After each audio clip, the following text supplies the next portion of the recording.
What is going on, guys? My name is Michael Chernow, and I could not be more excited to introduce to you my new podcast, Born or Made. Born or Made is a podcast where I get to sit down with people that have inspired me, inspired others, and influenced the world around them. I ask them the question, do you believe that you were born with an inherent ability to get to where you are today, or do you think you were made over time through pure hustle, drive, and determination? I have my own opinions on this, but I believe that this topic is such an interesting topic to discuss. I think the conversation is really cool, and the way we get there is by asking them about their story. I ask them to go all the way back to as early as they can remember, and let's get the story, because at the end of the day, I think the story is the most fun and important piece of the puzzle. For the first podcast to launch, Born or Made, I have asked a really good friend of mine, an incredible entrepreneur, Larson Levey, the CEO and founder of Y7 Studio, which is an amazing, really cool yoga studio in New York, also in Los Angeles, and now in Chicago. Sarah's an awesome person. Her and I sort of launched a couple of businesses together at the same time. Super fired up for you to meet her and hear her story. Larson Levey. What is going on, everybody? Welcome back to the Born or Made podcast. I am very lucky to have an incredible guest on the show, an old friend and amazing entrepreneur, founder and CEO? Yes. Founder and CEO of Y7 Yoga, Larson Levey. Humble beginnings to incredible impact in the world of fitness, lifestyle, and yoga. Welcome. Thank you. What an intro. Hey, I love it. This is how we do at Born or Made. So I'll just give you a little rundown. Yeah. Born or Made is a podcast where I sit down with people like you, people that have inspired me, people that inspire others, people that have influenced others' lives. And I like to ask the question, because I think it's a very interesting conversation. Do you think you were born with an inherent ability to get to where you are at today, or was it made over time? You don't have to answer right now. Okay. You can, but the way I like to get there, and sometimes we don't even get there and we forget to ask, because it's kind of like explained through the story. But I like to get there by getting your story from as early as you can remember. Like, I want to go back as way back as back can get back. Okay. Start from the beginning. And and why don't you introduce yourself in a real way so that we all can actually get to know you for a minute? Sure. Like Mike mentioned, my name is Sarah. I'm the CEO and founder of Y7 Studio. And I mean, I think that covers it. That's like that's my main gig. I want to know what. That's my main gig. Y7 is what? It is sweat dripping, beat bumping candlelit yoga. For those of you listening or watching that don't know or have a Y7 near you, what we did was really try to change the landscape of the in-studio yoga experience. So what that means is when, 6.5 years ago when I started this, it was every yoga class I went to was, in a room that was beautifully lit, windows so bright, all these mirrors, and these tall, graceful, beautiful women, especially in a place like New York. The studios are packed with dancers, models, and then there was me, someone recovering from a pinched sciatic nerve who doesn't love to work out. I am an aspiring Mike Chernow. I would love to be able to wake up at 5 every morning and do my thing, but I'm just not, I'm getting there. But, it's not something that was always, a part of my life until I had this injury. So as I was walking into these studios, it was so intimidating. I would be in these classes and staring at myself in the mirror, comparing myself to every other person around me, judging myself, my form, my poses, and I would leave the class most of the time feeling really, really horrible about myself. That sucks. Which, to me, is not really the point of yoga, right? So what Y7 is it is a heated experience. It is a dark candlelit room with no mirrors. And we want all of our clients to really focus on the feeling of the poses, the strength that you're getting from the asana, from the verbal cueing, from that verbal empowerment from the instructor, as opposed to, look at me, look what I'm doing. Look at so-and-so in the corner. See how their arms are lengthened? I want to avoid all of that. It's about a feeling and the strength that you're coming from inside of yourself. It's, when you just think about the body and anatomy in general, I'm built differently than you. You're going to look different in a pose than I am. Just not because of our skill level or ability, just because our arms are different lengths. And that's it, right? You say that, like, it's so interesting, too. I want to touch on that for a minute, because I think that we are in an era where everything that people see is, not everything, but there's a lot of BS, right? Like, yeah, people are absolutely. People are digitally stimulated hardcore now. I mean, it's only really been in the last 10 years that this has been a thing, but it's taken over the minds of many. Absolutely. And people really like see other people online with the bodies that are like the bodies. Right. And the truth of the matter is that, like, some people are genetically just blessed. 100%. You know what I mean? Like, genetically blessed. And then other people are fucking really good at Photoshop. Yeah, it's, and I always get and I'm someone who, I don't really have, a pose goal with my yoga practice. A lot of people come in, they're like, I want to do a handstand. I'm good. Like, I'm okay if I never get there. So it's also realizing that, like, there are a lot of different journeys that everybody's on. So to be able to teach to a room of people where you're focusing on those inner and personal goals rather than trying to make the room align with your own goals as the instructor, I think is what we're trying to change in terms of yoga and what's being offered out there. I got to tell you that I love Y7. I love Y7, and I remember actually my second experience with Y7. My first experience with Y7 was solo, and I wanted to try it myself. And the second time I went to Y7, I actually took like 8 or 9 people from the restaurant, from Seymour's. I remember when you did that. Was that your second studio? Where were we? We were on Broome Street. Yeah. Second studio. Mm-hmm. And that was probably 5 years ago, maybe 4 years ago. And we rolled in there, and I didn't know, like, there was one, I think it was like Wednesday, was like Biggie Smalls Day. Yeah. And all Hip Hop Wednesday, baby. Hip Hop Wednesday.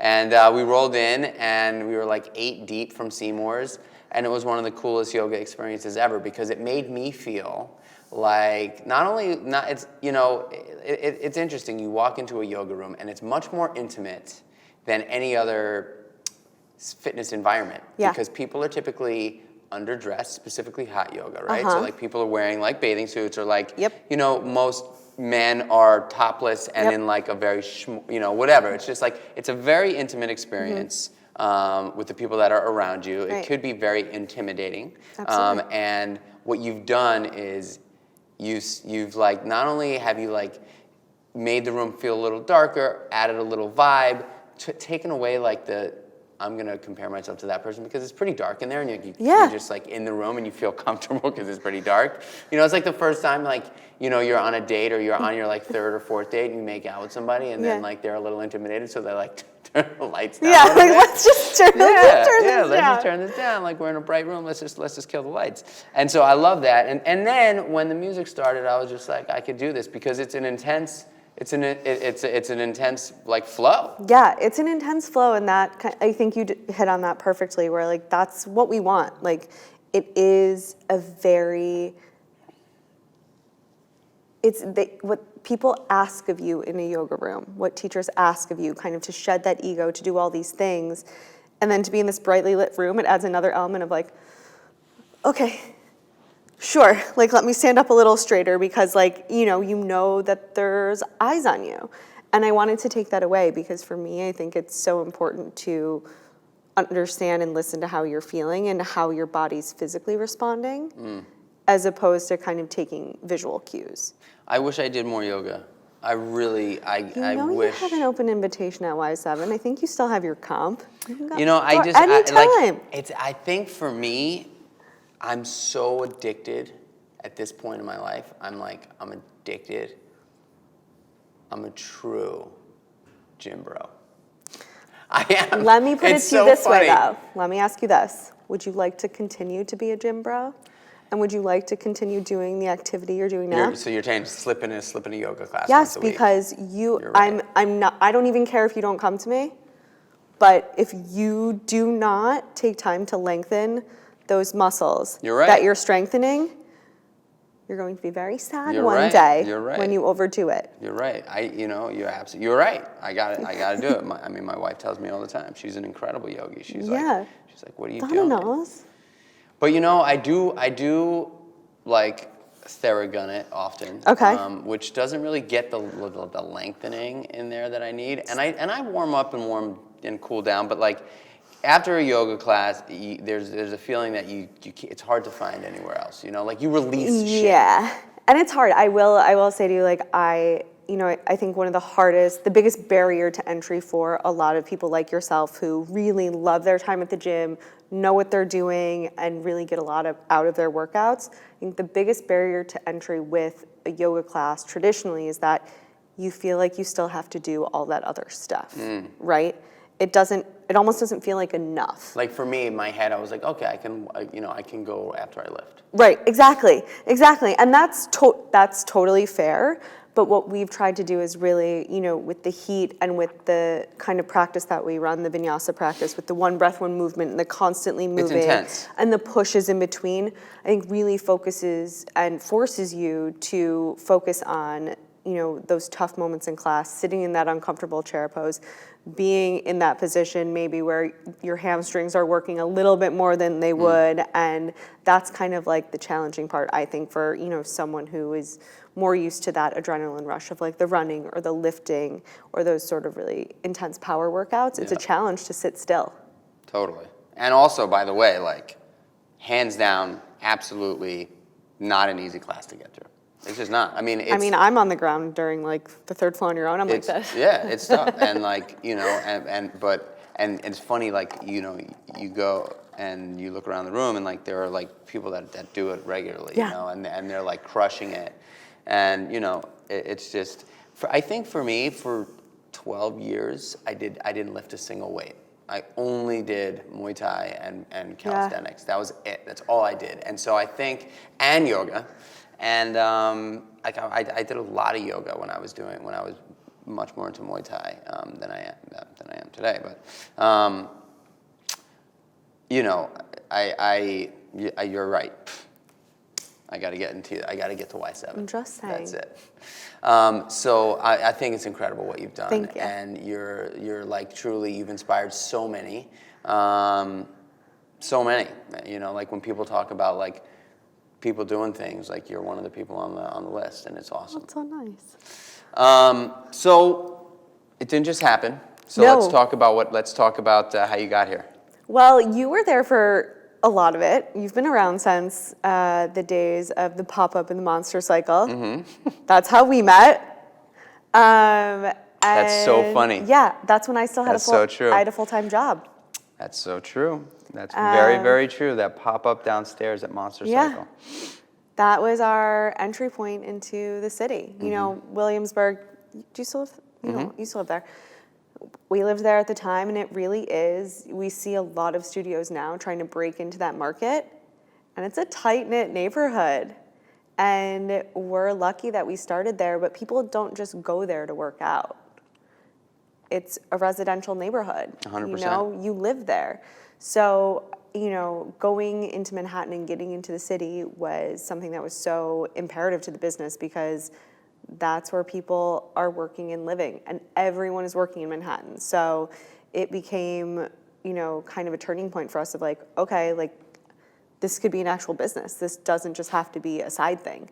People want this. They want to come like morning, noon, and night. And that was really cool for me because when we had our tiny little basement studio in Williamsburg, it was super weekend heavy and super evening heavy. And that was it. Like our morning classes still are kind of like, they're okay. People come, but it's nothing like the ones in the city where people are coming with like their work bags, they're coming in their gym clothes, they're showering there and then going to work. It's just different. So having that, having the ability to have that pop up and have that kind of test ground was really, really important to us. And I love the location too. Like I feel like it's such a cool so neighborhood good. over there where Seymour's and Yeah, you know, it's the like best. I mean, and you took the location that you're in now over there is just it's a heritage yoga studio, you know. It really is. But before we get into Y7, I Yeah. want to know, I want Sarah Levey at like 3 years old, as early as you can remember. I want to know, like, you know, because the idea here is for me to understand, or for the people that are watching or listening to understand, like, why did you decide, you know, like, what was it that made you want to be It's so funny that you say that, because my husband, who is my co-founder, and he's no longer day to day, but he's the one who can like do the business stuff. He was the one who was like, okay, like we have the spot, like whatever. He's like, I'm gonna make us an LLC. I was like, a who? He was like, I'm gonna file and do the I was like, okay, like sure, whatever. So he was really kind of, I don't think the business would have gotten this far without him having that knowledge and really pushing me to like take those steps and, you know, take that risk. But when I look back to like little Sarah, she was fun. Let's get into that. Like, I always remember, like, I never was someone who, I always had those friends who were like, I want to be this when I grow up. I was like, I want to do this one day, and then I want to do that the next day. Like, I was a little bit of a jack of all trades, master of none kind of girl. Where'd you grow up? I grew up in the Midwest. I grew up in Michigan. Okay. Yeah. So I went to a prep school. And until I went to college, I didn't know there was like really any other option than like doctor, lawyer, teacher, nurse. Like very like, you know, you have a path in this profession. And your parents, tell me about them. My mom is Japanese, and my dad comes from a massive family. He's one of 9. And you know, so my mom was always really, really strict, like very big on school and all of that stuff. So I was very much like a school. It was school. That was very important. So you put the pressure on. Yeah, and I don't do well under pressure. How'd you do in school? I did fine. Like I did not up to her standards, but You I were did like fine. 85, 90s? Yeah, like I graduated with a 3.6. I'm good. I got into a Big Ten school. Like, Hey. listen, Yeah, I did fine. That's good. Right? Like, Big Ten? Yeah, like I did good. Go, girl. But it was just like really funny because I never had that thing in me that like needed to impress the person. Like my parents, like my sister always wanted like the best grades. Like she wanted to like make my parents really, really happy. And What's she up to now? she's a lawyer. How is she stoked or what? Yeah. My mom always wanted a doctor and lawyer who's going to take care of me when I'm old. She was like, what if I get sick? I was like, well, you go to a doctor. It doesn't have to be me. But so she was always very goal-oriented and grade-oriented with something to show for it. And you were just like swagged out. I didn't know what I wanted. And I think that kind of scared me a little bit because I was always a little bit all over the place. Like maybe I want this thing, and I try that for a little and be like, So like when you lived in Michigan, so it was probably hard to find a job as a teenager in Michigan. Yeah. What did I do? I didn't really have. I babysat like a lot in high school. When I came home for summers in college, I worked at a pet store. I worked at a organic and holistic pet store. I like that. I was cater waiter. I've always kind of been in like service. I worked at Nordstrom. So you were like trying to figure out ways to just make a little cash here and there. Yeah. But like at that age, you weren't like, I'm gonna start my own business. I have a really good idea. And it's been done before, but not into the way that like I think it should be done. And so I'll just say what it is because I won't do it now. But obviously, as an 18-year-old girl, I was very worried about carbs. And so my dad and I we took, you know those grapefruit scooper things, the serrated edge? We took that and we modified it and made it into a uniformed bagel scooper. Because sometimes the people at Einstein Bagels would scoop out my bagel perfectly, and other ones would poke holes in the bottom, and I would get really annoyed. And I thought So you would modify that prongy looking point thing. Yeah, and curved it to the shape of Wow. a bagel. And I was like, this would be great on the Home Shopping Network, and every Einstein Bagels in the country should have them, and that's what their employees should use, so they're not sticking their fingers into people's bagels. And like manually taking Yeah, out. right. It's so funny. I remember my mother was such a bagel meat taker outer. Yeah. Just ripped all that shit I don't out. do it anymore, but like, you know, it was very important to me when I was like Yeah, I think it's late teens, it's a early very 20s. smart idea. Could be huge. So, you know, if anyone runs with that, you're welcome. Nobody's actually figured out the bagel I mean, scooper thing. if you Google it, like there are things, but I don't think anyone's there? done it. Yeah. Like my dad said there were, but that was like the first idea I remember having where I was like, this is a really good idea. Hey, you got to Because it start was somewhere. something that, like, especially in college, like, I had a bagel every morning. It was like, I was hungover, walked to Einstein's, grab a bagel, go to class. Mm-hmm. That's like what I did. Yeah. You know, and I get annoyed. Where'd you go to college? Wisconsin. Oh, Wisconsin. University of Wisconsin, yeah. It's a big school, big campus. Big school, big campus. Would you put a Y7 yoga on the campus of Wisconsin? Probably I- crush. I think it would. Sure it would. Meatball Shop would crush there. Yeah. It's a really interesting college town because it's the capital. Mm-hmm. So you have a really kind of nice mix of, like, just like a nice demographic mix of people. You know, you have people who like actually live there and work there Yeah. and aren't just affiliated with the college. Yeah. And then it's just a really, really fun. Super fun. I have friends over there. I mean. I didn't go like to visit them or anything like Oh, I mean, you could still go. So, Van Wilder? Yeah, you could still technically get up there for a weekend. It's like, That'd be Yeah. incredible. So along the way, do you remember ever like aspiring? Was there anybody that was like in your path that you were like? You know, I never really, growing up the way I did, and I had a wonderful, beautiful childhood, but I went to a very small school. I graduated with 120 kids. Over half of those I've known since I was like 6. Wow. Yeah, so which is why I like chose a huge school. I didn't apply to any state schools because I knew, you know, I'd probably Was your have dad to a go. lawyer or a doctor? No, my dad's an engineer. An engineer. Yeah, both my parents work at Daimler Chrysler, which is now Fiat something else. They Wow. So just did they got- like help like design? Yeah, so my dad is an electrical engineer. So he's working on engines and a lot of that efficiency. He has a ton of patents in that world, super smart. I don't understand literally any of what he does. I can barely plunge a toilet. And then my mom is, she was at Ford Motor Company for like 20 years. She ended up taking early retirement during the recession, took a year off and went to Chrysler, and is the head of product placement and planning for emerging markets. Wow. So she has a really interesting job where she kind of gets to go into, you know, these, and when they're looking at emerging markets, they're looking at countries as a whole. So she Ford. goes, yeah, and Chrysler. So she's going to China a lot.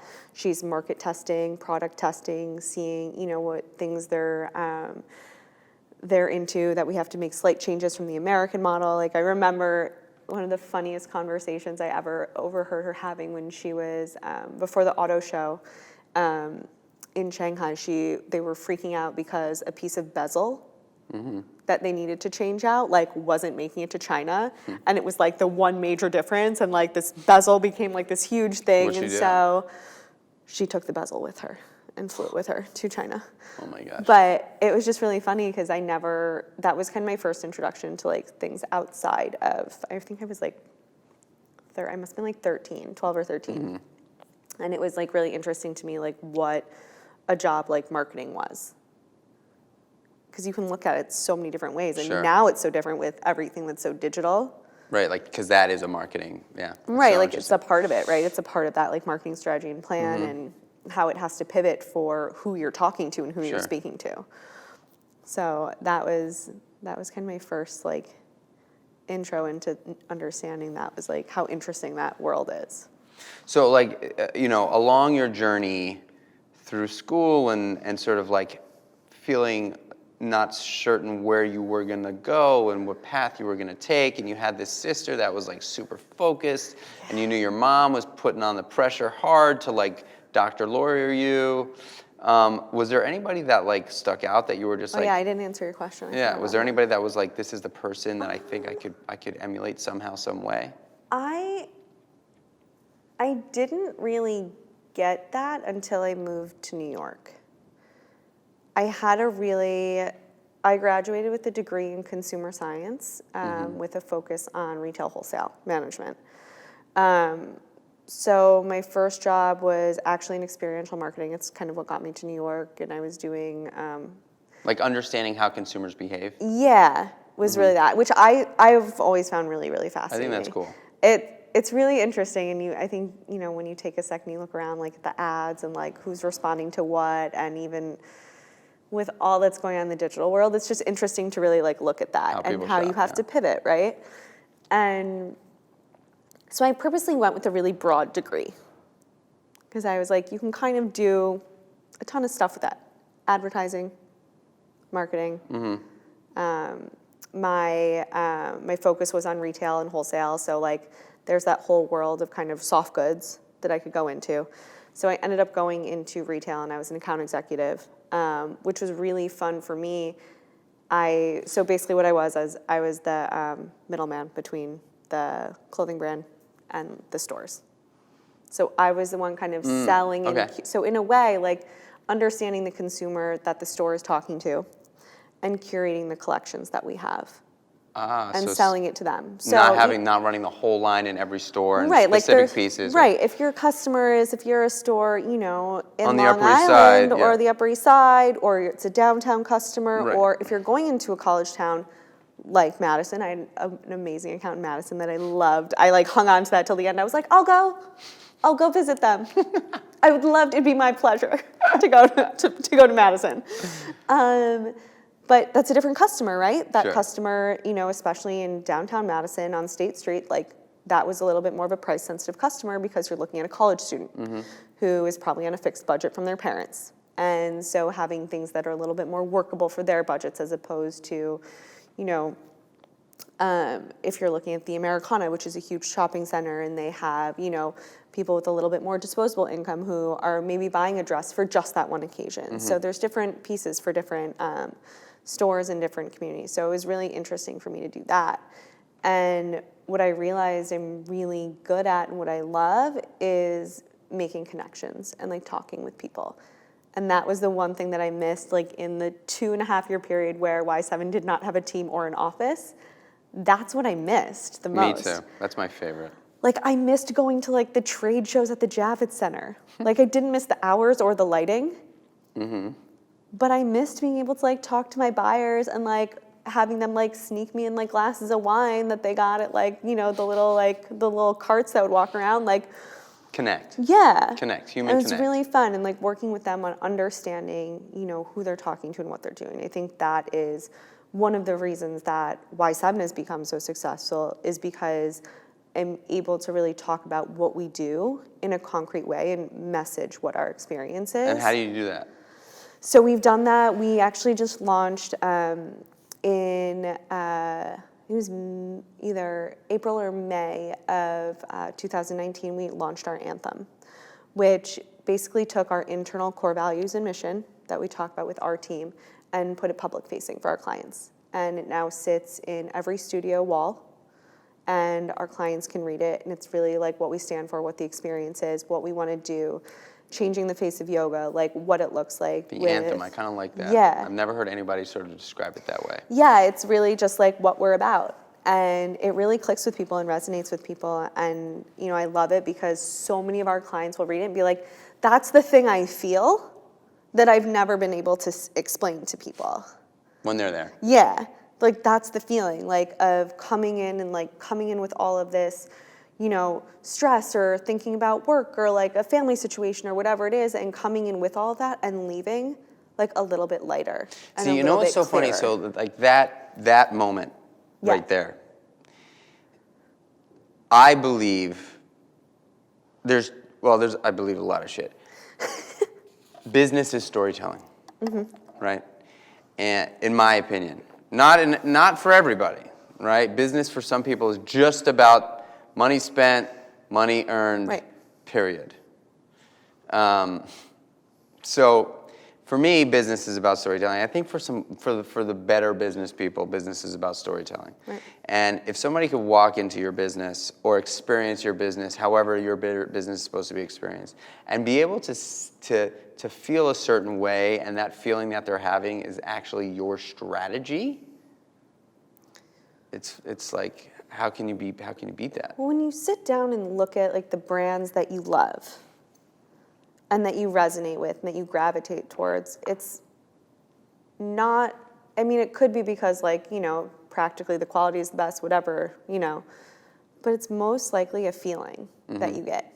You're like, I don't know, I just like it. And you can't really tell why, but it's a feeling that you invoke of like familiarity, of like comfort, of feeling like you belong or are included or want to be a part of something. That's the story. Right? That's the culture. And that's what it is. Like, I love, you know, to applaud you and what you've done with Seymour's is like, that's what I love what you did with Seymour's with like the local fish and incorporating, you know, the fishermen and what, you know, where you're getting your seafood from and really telling that story and messaging that out because no one had done that, especially with a place so accessible to get to.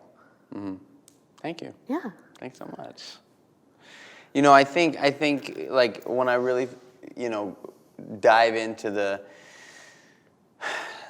entrepreneurs that are doing things today that are making waves, that aren't coming into it with like millions of bucks behind them, that are really sort of like grassrooting it and like literally laying the bricks.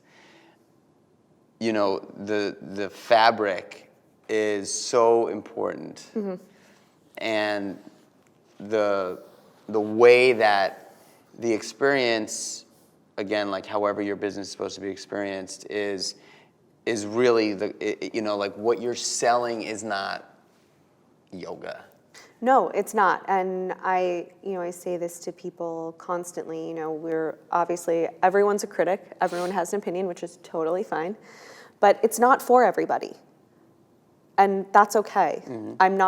I don't need to be everything for everyone. And it can be hard when you're in the service industry to, you know, get that sort of negative feedback and think, oh, maybe I should do that. Like the yogis are like, this isn't yoga. Right. And it's like, that's just like your opinion. Sure. And that's okay, because if you've ever studied yoga and really gotten in depth of, you know, the physical practice is just one part of it.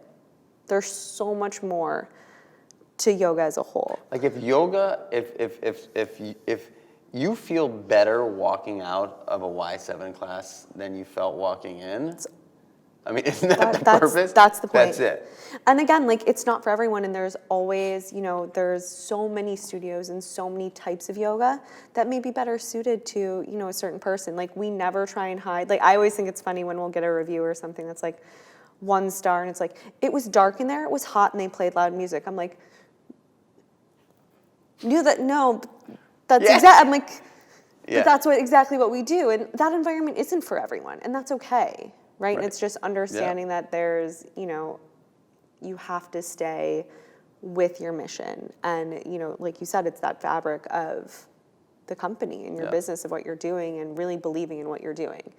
And, you know, I think that what we do as a company is, and the people that we're reaching and that are touching and are resonating with what we do, and we're making a difference in their lives, like those are the people I want to continue to speak to and talk to, and, you know, have really be just like brand advocates for what we're doing.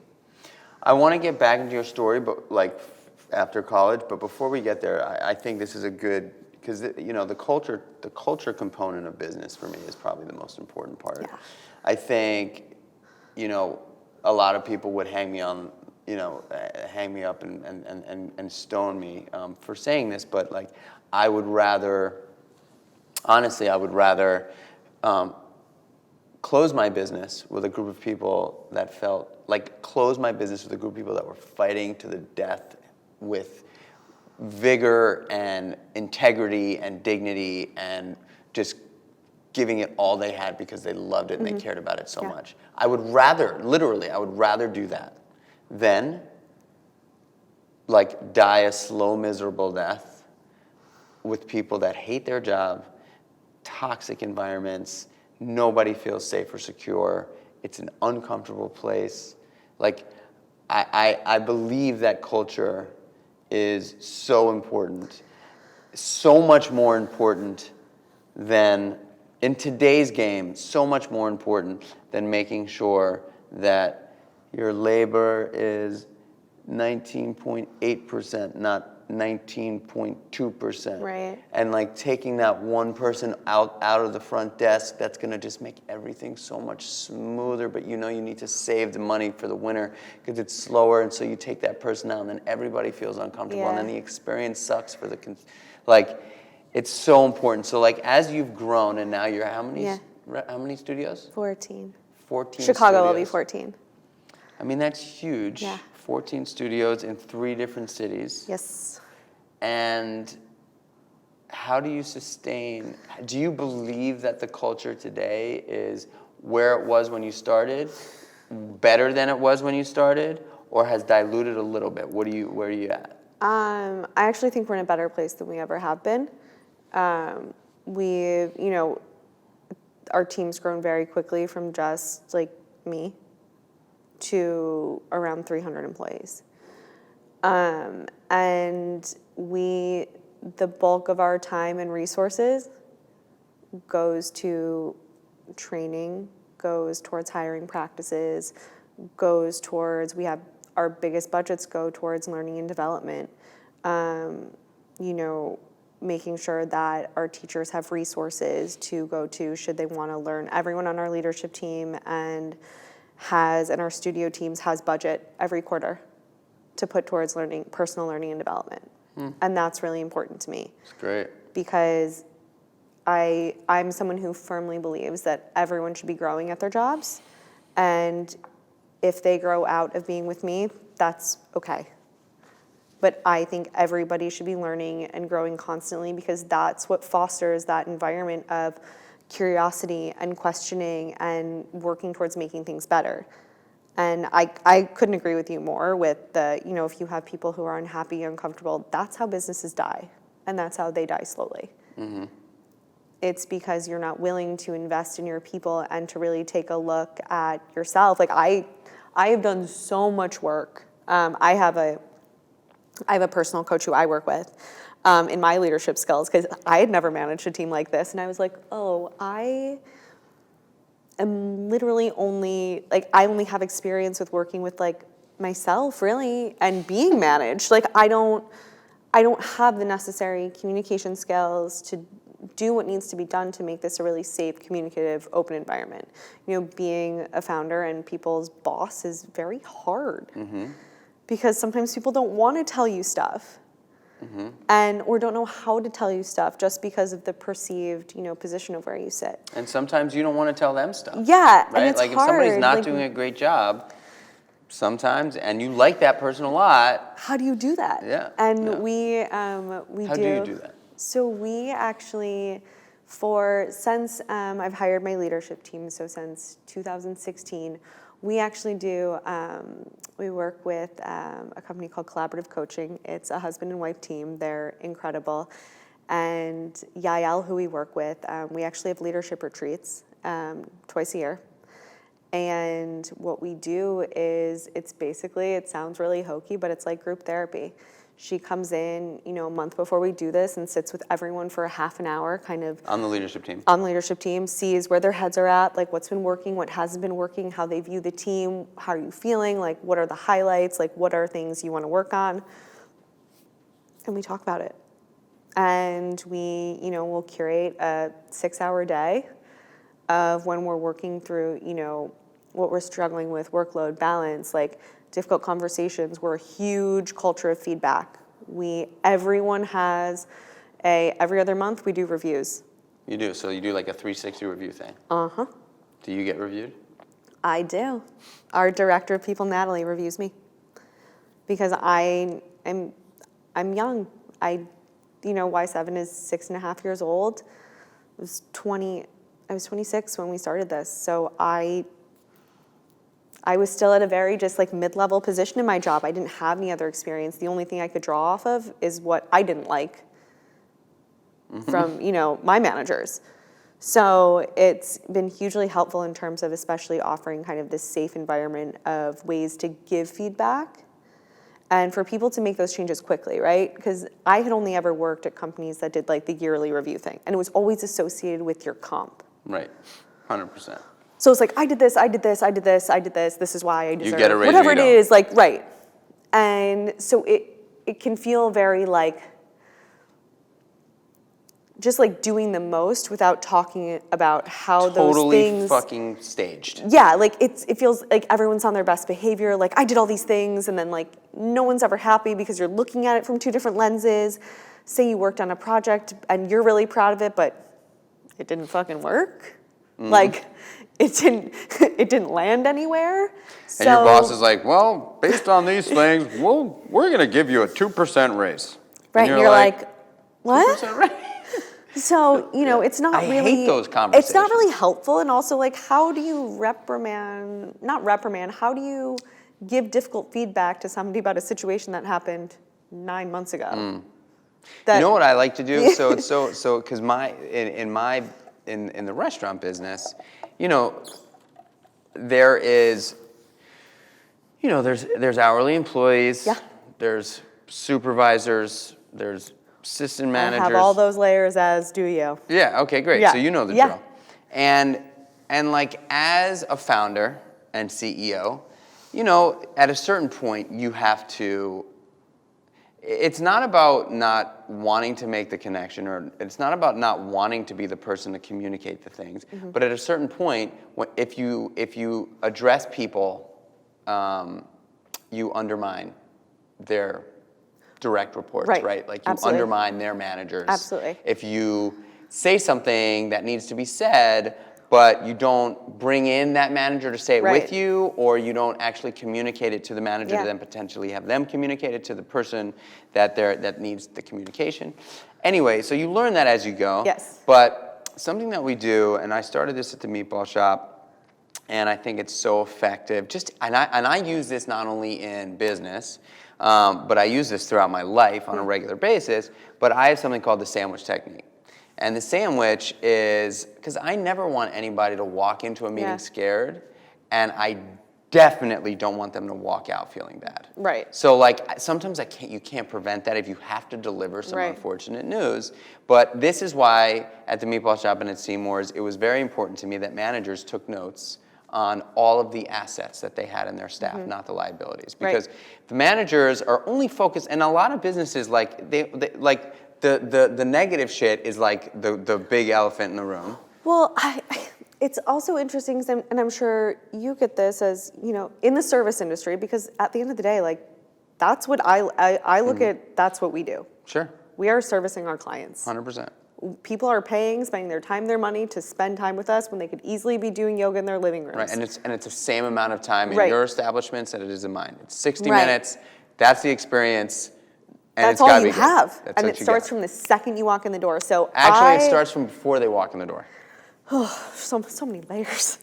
So it's hard, like, you have to, I think it's so important to take stock of those assets, because so many times as a manager, all you get are the complaints. Because those are the things that need addressing right away. Yep. Those are the things that need your attention. And it's so rare to have a moment to step back and be like, this was really great. Just like in general, you're really good at this, And to take note of that and to communicate that, I think is so important. Well, I think, as we grew, and I asked you that question about culture because I know, I'm here to say that, I've experienced dilution in culture as we've scaled in both of my companies. But, it was so important in the very, very beginning for managers. Every manager writes an end-of-day report. It's just the way we keep everything focused and, HR and all that stuff. But in the beginning, it was a requirement that every manager write a positive, something positive that happened with each individual that was working, whether it was in the front of the house or the back of the house. Something positive that they took note of throughout that shift, because that's very important to me.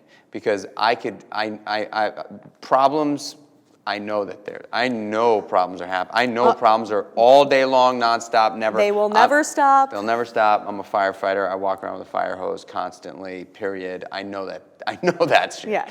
I don't know, however, if I'm not there, all of the positive things that are Right. happening. And that is really important, not only for myself and for the management, but it's also really important so that when you have to sit down with an employee, you can pull that up and you can say, the truth is that like, yeah, maybe this person did fuck up today, but look at all the awesome shit that they did. And so when you sit down with that person, whether you're giving it a quarterly review or whatever it is, you could say, look, man, you are crushing the world. Like, look at all these awesome things. You need to work on this area. But like, I can't tell you how much I appreciate you in all these other areas. And so as long as you kind of think about that and look at that one area that you need to work on, you got this and it's yours. And like, how can that, the way I just did that with you is the sandwich, right? Right. Like I just said, you're amazing, you kind of suck, you're amazing, you need to work on the thing that you kind of suck at, you're amazing. Yeah. And so I told you sucked twice, you got it, and you walk out of that meeting being like, I'm awesome. And like, I think empowered, right? And motivated that like, you have all these other things that you're good at. Well, I think the most important piece of it, though, is specific things. Right. Like, that shift that you did X, like, people, I remember when at Seymour's, when we first opened up Seymour's, this is the first time that this really clicked for me. I always, because I was a technician for so long in the restaurant world, I knew that being friends with everybody was just my MO. I just was friends with everybody because I like people and that's my thing. Right. I didn't know that was my skill at that time. I knew that it was a good thing, but I didn't know that it was the thing. Yeah. And at the meatball shop, like, no one ever made eye contact with me or saw me and didn't get a high five or a hug, period, whether you were on the team or not. Like, I just fucking did it. That was like my thing. And then at Seymour's, I caught myself one day walking past the dishwasher or the dish pit to give him a hug and say thank you so much. And I was like, wait a second. That, period, is it. And I think far too little people understand that, like, me walking past the dish pit in a restaurant as the founder and owner of a company to stop and look somebody in the eyes for fucking 15, 20 seconds, genuinely mean it, because I genuinely mean it, give that person a hug, let them know that this restaurant doesn't function without them, thank you so much, and then go on about my day. Like, what that does for that staffer, game changer. Absolutely. And it's so important because a lot of times, like, those are the people behind the scenes who are the glue and keeping everything together. 100%. Like, imagine the person who cleans the locker rooms at Y7 just said, screw you, I'm out. Like, what do you think? Not good. like, not good. Yeah. It's a hot studio. we need to stay on top of it. It's not good. And it's when we look at, the way that we try to look at our team members and our staff is really holistically. And that it is, we have a tribe called Sweat on like every studio room wall, and we really believe that like we are one tribe and we have the same goal. It is not front desk, and and then the studio manager over here, and then our cleaning staff over here, and then our teachers over here. Like, we all want the same thing, right? We all want to, and like to provide the best customer experience we can. And that's it. So how are we helping each other and recognizing each other's strengths? Like, we've had people start from, being a member of the cleaning staff and actually like stepping in to help clients when they see it's needed, who have moved up to a studio manager position. We've had that happen. We've had people start as front desk and realize that they want to teach and become teachers. And so it's kind of cool to see that, people can grow in those roles and kind of find where, they really thrive. Just knowing you, I'm like, I just know that working for you would be awesome. I just knowing you and your energy. I hope so. But I know it's like, I don't think that, because I'm not there's many different kinds of smart, right? Like, you know, I mean, we all have insecurities, but I had some serious insecurities launching a business for the first time because I was like, I'm not smart.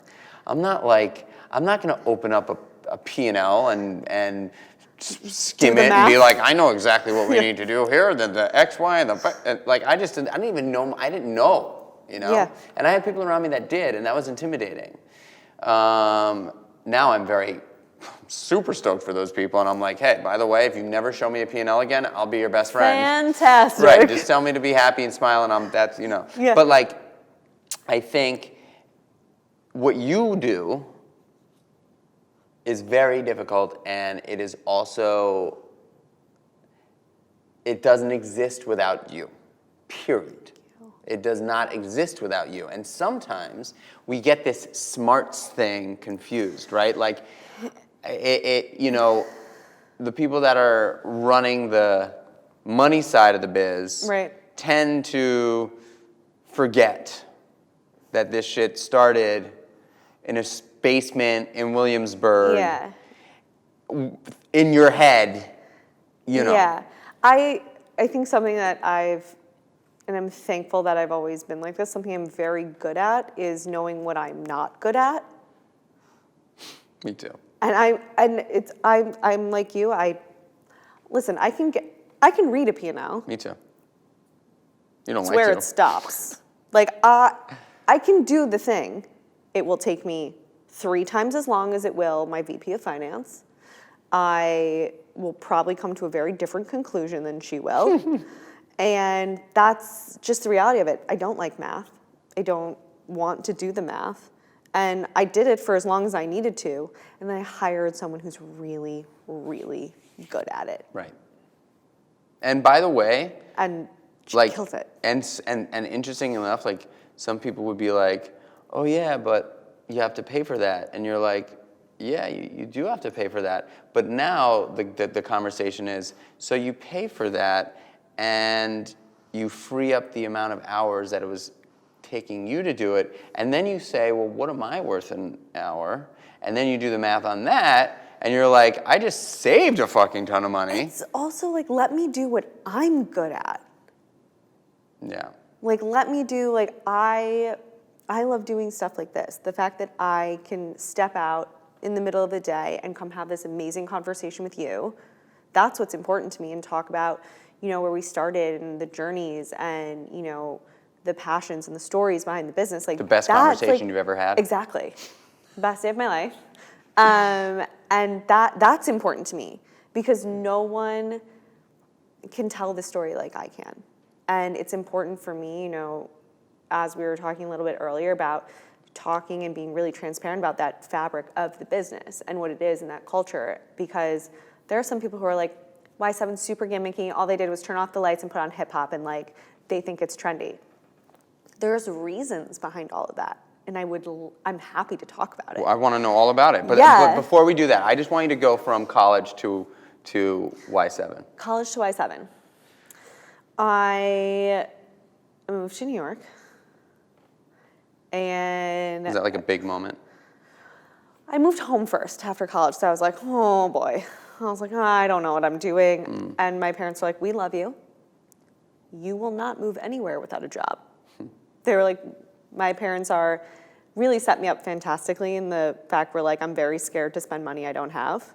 Like I'm a good budgeter. That's good. So they were like, we love you, but like, we're not putting a security deposit on an apartment for you if you don't have a job. Like, best of luck, ma'am. Smart. So I was home for about, you know, like probably like 3-4 months trying to figure out what I wanted to do. All of my friends from college had moved to New York, and I was like, that's where I want to be. That's where my friends are. Like, that's where I had done an internship in the city one summer, and like, I loved it. See, like, is that what happens? Like, people are like, oh, we get out of college and we're gonna move to New York. I don't know if that's how it happens for everybody, because I have a lot of friends who I grew up with who just stayed home and didn't go, you know, or maybe went to Chicago for a couple of years, because Chicago's like our city, kind of, you know, it's 4 hours away from where I grew up in car, super easy. So when people in Michigan are like, oh yeah, I'm moving to the city, they're talking about Chicago. Probably, yeah, like when I graduated, like 10 years ago, yeah. Chicago? Yeah. Not New York? No. Okay. Because like Detroit wasn't, now like Detroit's a thing. So, yeah, I loved it. I love the city. Like my sister, like she did an internship in New York City and was like, no, thank you. It was a lot. It was too much for her. She's in Chicago and thriving and loves Chicago. Cool town, by the way. Great town, great for food. Yeah, oh yeah. Their food seems insane. The Boga Group guys are killing it there. Every time I go there, I gain 15 pounds. It's ridiculous. But there's something about New York that I love. Like I love the restlessness. I love the sleeplessness of it. I love how like one block can completely change a neighborhood. Like I really love it. So I moved, I started working in fashion. And I was like, I wasn't someone who was super unhappy in my job. Like it was really this unhappiness of my yoga experiences. Because so when I pinched my sciatic nerve, like I was all like, they were like, you can do yoga and Pilates. Pilates was very expensive for me. So did the sciatic nerve thing happen a few years into New York? 2012, end of 2012. And you had been here for how long? 2.5 years. And what happened, injury? Yeah, it sounds so dumb, but I was just like, I was on Fire Island when it happened. I was like literally walking on like uneven sand and something just like snapped. I had like a gradual, like the pain got worse over like 3 hours and. Wow, interesting. Yeah. Were you a runner? No, I'd always played sports as a kid and like I have shin splints. Like I used to play soccer and I was like always like, in the, oh my God, like in the athletic room with like both my ankles taped like a half an hour before every game with like ice on both ankles, like up like this. So, and I have slight scoliosis, but I just don't think I ever was aware of like. Deterioration. Yeah, like I just didn't know. And so but the lower back is so hard. I have a terrible sciatica story too. But I didn't walk for a week. I had to go to the hospital, like the whole thing. Shot. Yep, whole thing. So in order to kind of get back, to just like walking without pain, it took me a year. And, yoga was like the only thing I could do. So me like going to all these studios like this, like get me out of here. I just wanted to leave because they didn't like it. And not a lot of studios do a great job explaining all the different types of things on the schedule. So like I remember I walked into a Kundalini class once and I was like, holding your butt. I was like, oh, I didn't know that I thought I was going to be doing some poses. That's not, it was all breath work. And I was like, okay, Yeah. I wasn't ready for this. I was not ready to go on that journey. So, after sort of the inconsistency of classes, after the frustration of the types of classes, and every studio was different, I couldn't really ever find my home. I was like, I just want a place where, and I only wanted an hour. I'd be in a class and be like 90 minutes, I'm like, I have to go to work. You're like out. I was like, and right. sometimes, the teacher would be like, it just felt like we needed that extra 20 minutes. I'd be like, what? I had to go. Like, oh my God. Yeah. I gotta go. That's what the energy felt. And I was like, that's great for everyone else, but I gotta go. And I wanted something that, understanding the fact from the consumer side that, because that's just what I did. All I did was work with buyers and like, how their customers were responding to clothes or the collections. Understanding the fact that people are, especially in New York, are time poor. And that is the most important thing, I think, when people are looking, especially at a workout. They're like, what am I gonna do that's gonna give me most of the stuff in the shortest amount of time so I can continue to do more things? We like stuff. We like to do things. And you want it fast. Yeah, and you want the best. I want the best it can ever be. Best for free as fast as possible. Exactly. So for me, when I was looking at it, I was like, I want an hour. I want something where I feel like I'm progressing if I continue to come. I want to get a good workout in, and I want to get the benefit of the poses, and I want to focus on myself. I don't want it to be about everyone else. And I want it to be fun, which is like where the music comes in, like why it's so music driven. The repetitiveness of the sequences, that kind of 3 times, is so you're not just going into a warrior 2 once on each side.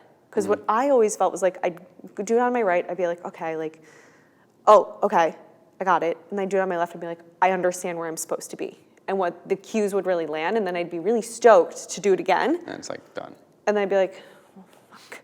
And then you lose that muscle memory a little bit. So it's this building of the muscle memory and kind of this repetitiveness of being able to get your body comfortable in certain poses. And then you're able to take it a step further, right? Because you're in the dark, because it's kind of this safe space, because you have this opportunity of time to flow on your own, you can try that bind. You cannot try the bind. You can try the handstand hops. Anytime a teacher at Y7 cues a handstand hop, like you will hear during flow on your own, like 6 different thumps of people falling over because they're trying a handstand. And that to me is dope, because I would never try something if I knew that everyone would stare at me if I fell. And Y7, like everyone's falling, like because people are trying stuff.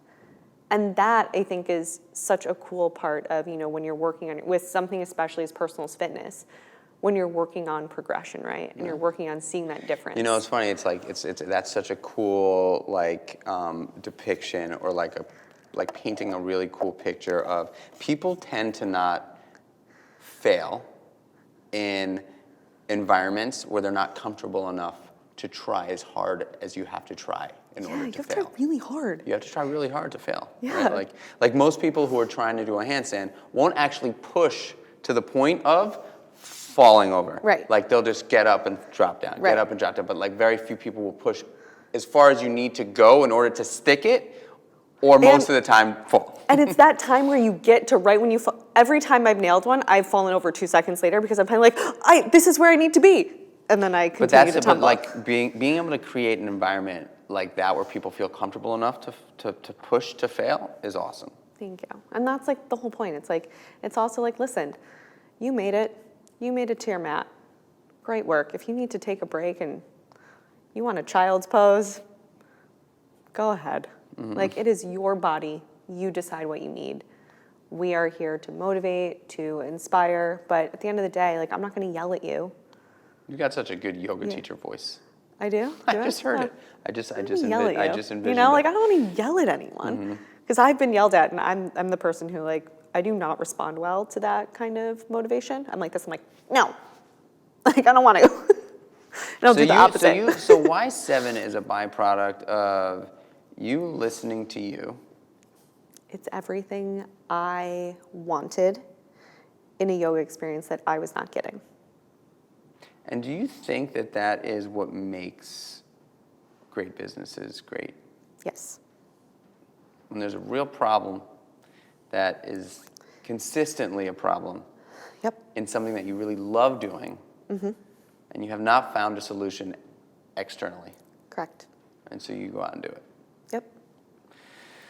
So you open up Y7 and you're in Brooklyn and it's starting to pick up and you're like, this could be a real thing.